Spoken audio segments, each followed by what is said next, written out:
Monty Ossaford and the Arizona Cardinals continue to run their own race as a very quiet NFL trade deadline passes. And that's a good thing. Let's discuss.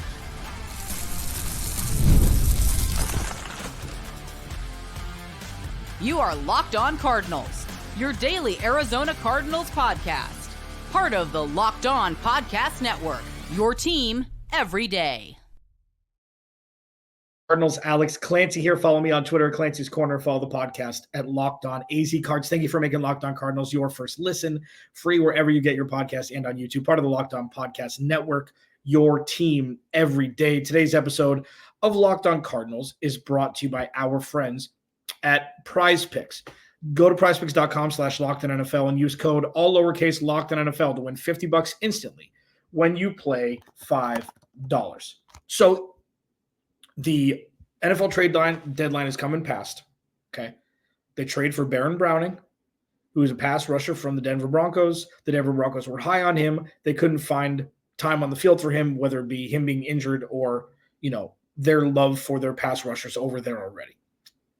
Monty Ossaford, Nick Rallis spoke glowingly of this guy coming over. And while people were screaming from the mountaintops, where's Azeez Ojulari? Why are they not trading for somebody else? Let's just put things into perspective a little bit. While during this process, over the last month specifically, I was like, listen, Monty Ossaford could do whatever he wants. If he wants to trade for Max Crosby or Myles Garrett or Dexter, if they wanted to, they could.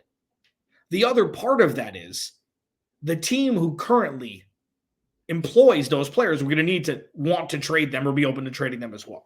So that's one thing. And sure, it was just an exercise for me where it's like, listen, the Cardinals are in such a great spot that they could do whatever they want.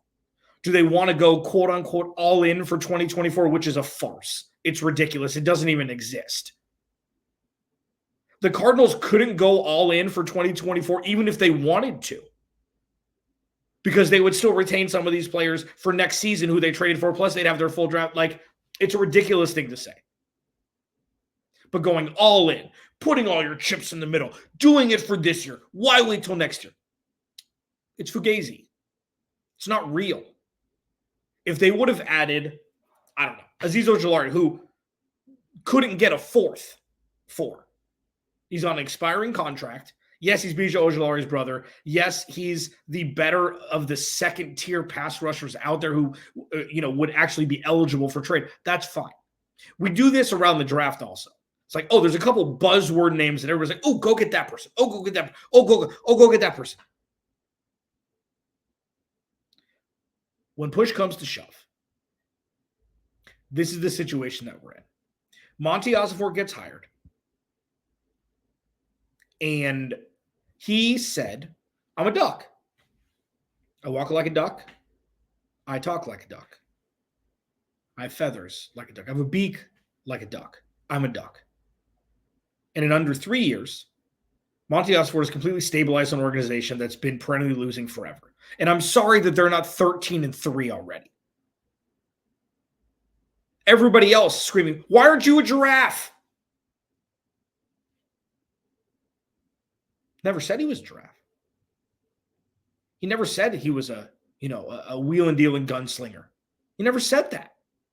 Not for 1 second has he wavered on exactly who he is and the game plan that he's brought in after the last regime got removed pertaining to building an organization and building a roster and building perpetual success. Never once has he wavered. So why are people surprised? And that's not like why would you be surprised? Same old Cardinals. No. I'd argue this is the antithesis of things that have been experienced in Arizona for the last 20 years. It's methodical. It's not reactionary. It's being proactive. And a lot of times being proactive is sitting on your hands well knowing that you don't need to do anything. That you let the draft picks grow and mature and learn. And you let the lesser splashy name veterans come in and show you why they're NFL players. Kazir White and Mac Wilson are chef's kiss dictionary definition of that. So when the trade deadline passes, they're like, oh no, they're punting on this season. Oh no, Monty Ossaford. Oh, Michael Bidwell doesn't want to spend money. It's none of that. I mean, the latter is probably the most likely because it's been the only constant. The last name Bidwell since the 40s or whatever, since his team was edified, erected, brought into existence. Let's just say that. This has been what the plan has been. Why are you a giraffe? I'm not. I never said I was. Why are you quacking? Because I'm a dog. This is what I do. We're building through the draft.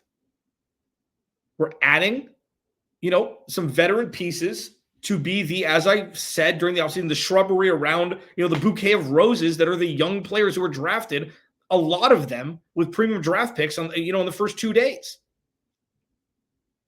So the vitriol and the surprise surrounding what happened and didn't happen around the trade deadline, it's ignorance at this point. And that's not a bad, what Monty Ossaford is doing is telling you exactly what he is, who he is. That's it. You can like it, you can not like it, but that's exactly what's happening. And what we've seen since Monty Ossaford took over, and since Jonathan Gannon, Drew Petzing, and Nick Rallis took over on the field, is stability, a culture that people like to play in, and rational, competent, coached football. Has it been perfect? No. It hasn't been great at times this season. I'm not just talking about last year when Kyler Murray wasn't playing. They're 8-9 with Kyler Murray as quarterback. And again, not perfect, but he was coming off a major injury last year, and, the majority of players were injured last year.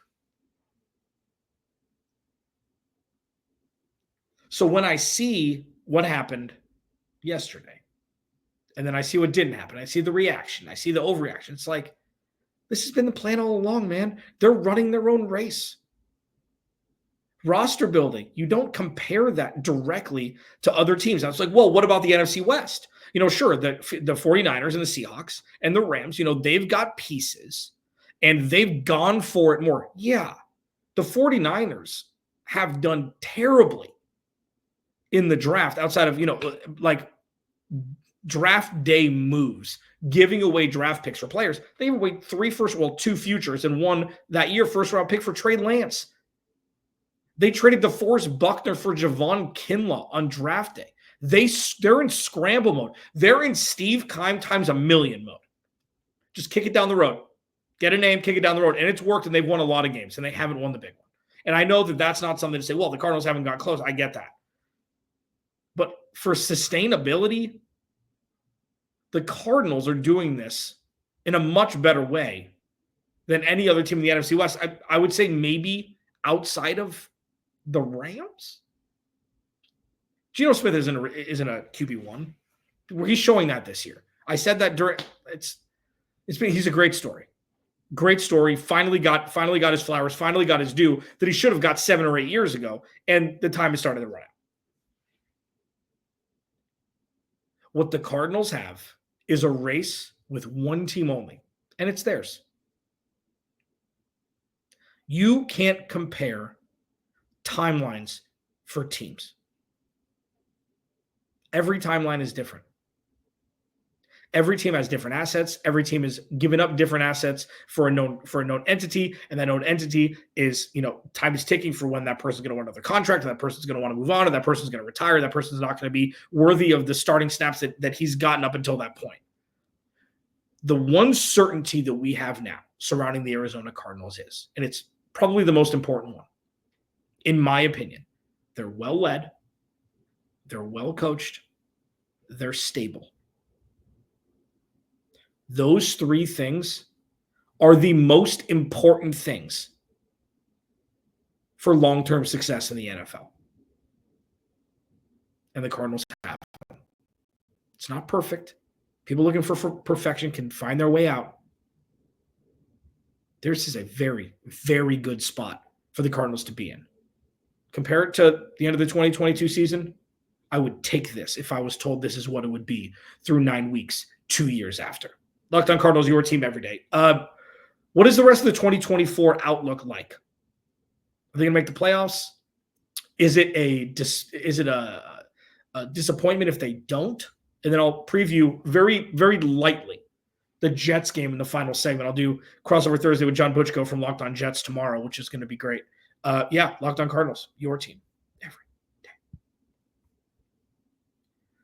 This episode of Locked On Cardinals is brought to you by Ultimate Pro Football GM. Hey, Cardinals fans. Hey, Locked On Cardinals fans. Remember our great partner, Ultimate Pro Football GM? Well, they're back and they've added an amazing new game mode I need to tell you about. The game has, you step into the shoes of a football franchise GM and lead it to glory.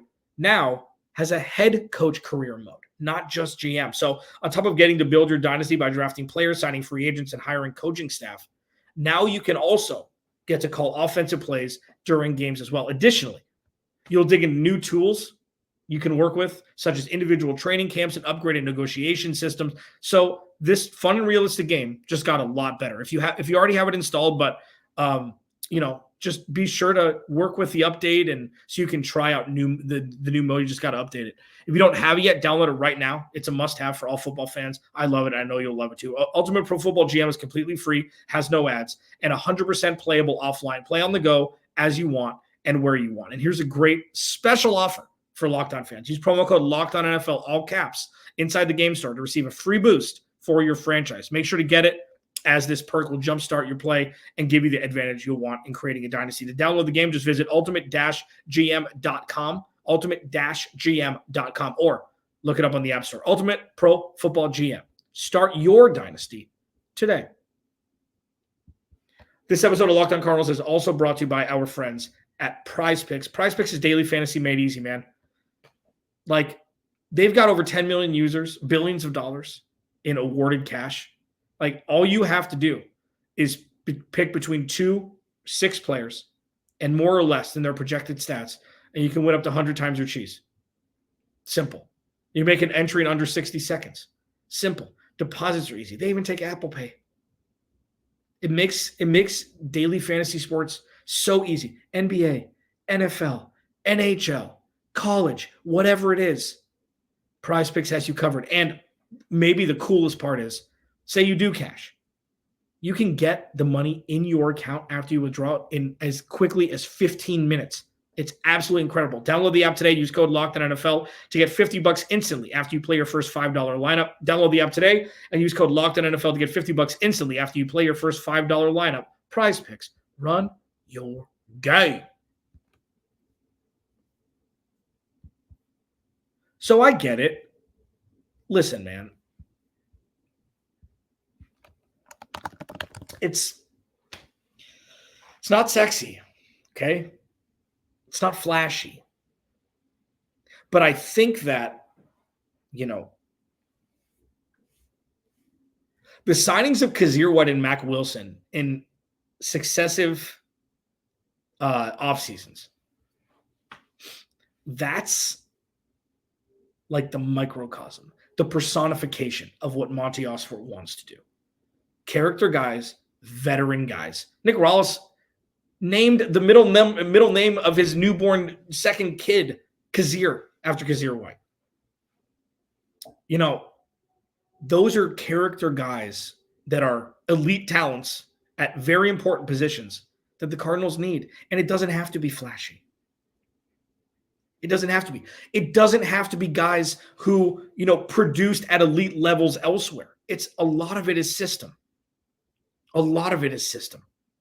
Vance Joseph struggled with finding places for Isaiah Simmons and Zaven Collins. Vance Joseph, the defensive coordinator of the Denver Broncos, struggled finding spots for Baron Browning. And while, fine. Vance Joseph finally moved Hassan Reddick to the edge his last year after Steve Keim declined his fifth-year option and watched him go. It was too late.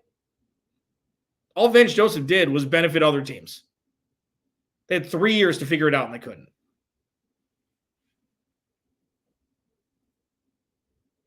So the rest of the 2024 outlook is interesting. I think a lot of it, and this is, obvious, but, it needs to be mentioned that a lot of it has to do with what happens on Sunday. And I'll explain more in depth, the nuances of Sunday, more than just Cardinals hosting Jets week 10. But if you're, just taking that at face value with week 10, win, loss, whatever it is, first of all, the Cardinals have shown things this year that we didn't know existed until we saw it. We thought things were going to be expected. We thought things were going to happen on both sides of the ball. But let's talk about defense first. Nobody had this defense blanking the Lions and the 49ers in the second half, and then the Bears this past week. Blanking. This Detroit Lions offense put up 50-plus points against Tennessee a couple weeks later. Tennessee is one of the better defenses in the NFL this year. And the Cardinals held them to 0 points and 20 total points. Didn't see that. Didn't see that coming. Those peaks on the defensive side of the ball were things that we didn't have in the rational bingo card in front of us. It's coaching. It's development of young players. It's Garrett Williams. Max Melton's played well. He's had to defend a lot of wide receiver ones this year, and he's held his own. Pass rush has been tough, but it got home 6 times against that Swiss cheese offensive line that the Bears have. Offensively, what we haven't seen is consistency from Marvin Harrison Jr., obviously. That's number one. Public enemy number one is the consistency of Marvin Harrison Jr., sure. What we have seen, which I think trumps that, which we have seen that I think overwhelmingly casts shadow to that, is on 2 of the 3 most important downs of the season. 4th down against the 49ers, and then the first 3rd down against the Dolphins on their last drive. Kyler Murray looks for, targets, throws the ball, and completes it to Marvin Harrison Jr. for a first down. So while it hasn't been perfect, of course, and while Kyler Murray probably needs to do a better job at locating him, sure, and while Drew Petzing needs to figure out a better way to infuse him into a run-first, play-action, Trey McBride, James Conner-dominated offense, sure, it's not as bad as Kevin White. It's not as bad as John Ross. It's not as bad as, people are looking at Marvin Harrison Jr. like he's a bust. They just got to figure it out. Takes a little time. Well, Justin Jefferson and Jamar Chase, okay, he's not either of those players. Neither of those teams were run-first offenses. Those 2 players were drafted to save the offense of the team who drafted them in some respects. The Cardinals' offense would look the same without Marvin Harrison Jr. this year. Now, obviously, that's a counterpoint to me saying that Kyler Murray was looking for him and completed the ball, 2 out of the 3 of the most important downs of the year, but, everything would have been different. My point is, it's good that they drafted him at 4, and it's going to take a little bit of time. So when you look at the rest of the outlook for the season, we've had some peaks, we've had some valleys. The peaks have been higher than we expected, especially on defense. The valleys have been lower on offense than we expected. I think that's fair. Come Sunday against the Jets, as long as they don't lose 34-3, they're going to be going into the bye week with positive momentum and a much easier schedule down the stretch. Now, it's still NFL teams. The Seahawks are still the Seahawks. And I suggest that people take the strength of schedule with a grain of salt, because the Cardinals just did something nobody expected them to do during the murderer's row portion of their schedule. So when it comes to the easy part of their schedule, it's not like it's going to be a walk in the park either. If you tell me they go 3-6, it's just like, we have no idea. The outlook for the rest of the year is this. As long as they are in the hunt in week 15, week 16, it's a win of a season for me. It's a win of a season. That means that they will have won at least 8 games, which or 7 games, I think, at that point, week 15, week 16, which, not great when they start 5-4. And also, this is the same team that started week 1. Okay. So I know that expectations shift when more wins happen in bunches early on in the season than people may have necessarily expected. It also shouldn't just wipe the slate clean and make it like, oh, this team's ready for a Super Bowl run this year because they started 5-4. No. What we do know above all else, regardless of win-losses, this team will be well coached, they'll be well prepared, they'll be a cohesive unit, and they will play competent football. Just hope they win more games than they lose down the stretch. Locked On Cardinals, your team every day. It's a huge game for the Jets in week 10 against the Jets in week 10. Sure, on the field, most important, but this is a statement game isn't right, but it's a statement game in a different way. I'll discuss what I mean next. Locked On Cardinals, your team every day. This episode of Locked On Cardinals is brought to you by FanDuel. Get ready to tackle the NFL action with FanDuel, America's #1 sportsbook, because right now new customers can bet $5 and get $100, $150 in bonus bets if you win. The FanDuel Sportsbook app gives you everything you need to place live bets on the NFL all in one place. So when you get a hunch in the middle of the game, you can check out the latest stats, view live play-by-play, and so much more on the same page where you place your bets. Just visit FanDuel.com to join today. You'll start with $150 in bonus bets if you win your first $5 bet. That's FanDuel.com. Never waste a hunch and make every moment more with FanDuel, an official sportsbook partner of the NFL.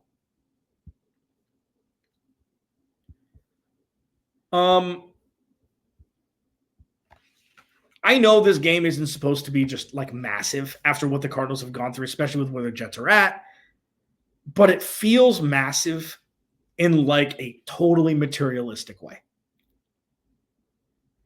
This is a statement game for the Cardinals, showing the NFL that they can beat the diva that is the New York Jets. Now, that's not fair with most players on the team, but Aaron Rodgers coming to town. This is one where I'm not sure how many times he's been here since the fateful double Hail Mary go to overtime Larry Fitzgerald touchdown in the playoffs game in 2015. I'm not sure. But if the Cardinals can go up against that defense and the laundry list of elite or borderline elite offensive skill position players that the Jets have, with the pass rush in the situation that it's at, against an offensive line that, again, is fermented cheese, but it's not fully Swiss cheese. If they can get a dub at home and go into the bye 6-4, it's going to mean a lot more. Like, it's going to be great for the win, great going to the bye week. And this isn't a situation where it's like, oh, it's Aaron Rodgers. Oh, he's a superstar. If the Cardinals beat him, it's going to mean more. No, it's not like that. It's like that in the sense that the Arizona Cardinals can beat anybody, including dysfunctional teams like the Jets. Doesn't matter that they have Devontae Adams. Doesn't matter that they have Garrett Wilson. Doesn't matter that they have Breece Hall and Braylon Allen and C.J. Mosley and Sauce Gardner and everybody in between. Quinnen Williams. Like, the Jets are far better than their record indicates. They're far better than their record indicates. And this is when they start, in my opinion, I still think that they're going to, be a fringe playoff team. This is where they start to get their groove.